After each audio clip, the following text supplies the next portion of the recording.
რაღაცა თითქოს ჩიხში ვარ და რას ფიქრობ? კომუნისტების დროს საქართველოში კარგად მოგეხსენებათ ცეკას პირველ დივანი ვინც იყო, იმის მეორე კაცი იყო ყოველთვის რუსეთიდან წარმოგზავნილი,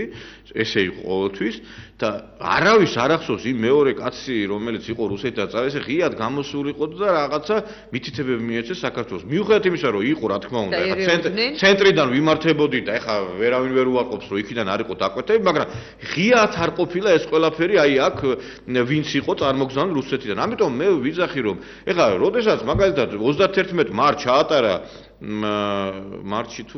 იანვარში წინა თვეს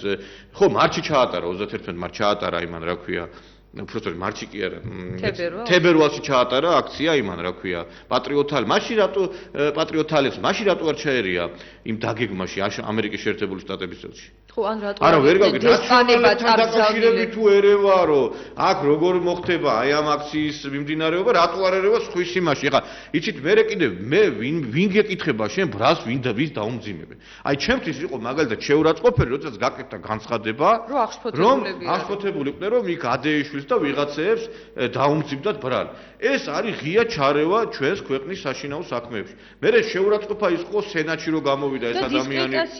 ხო სენატში რომ გამოვიდა ამით რას გვეუბნებიან იცი რომ თქვენ დაუბრუნდით ისევ ამ ხალხს და აირჩიეთ ის ხალხი პირდაპირ ვერ გვეტყვია რომ ეს ხელისუფლება გაუშვით და ესენი მოიყვანეთო მაგრამ როდესაც გეუბნებიან რომ პოლიტიკური ნიშნით ვნახდება როდესაც გეუბნებიან რომ რაღაცა უდაუმძიმეთ ბრალს და რომ ერთად რაღაცა აი ამ აქციების დროს ისინიც არიან ჩართული ახლა ეს არის პირდაპირ მინიშნება და ვერ გაიგო ამ ხალხმა რომ კიდევ ერთხელ ვიმეორებ სულ რომ ამ ქვეყანაზე არ დარჩეს პოლიტიკური ძალა და იყოს ერთი სახელმწიფო ძალა და მეორე ნაციონალები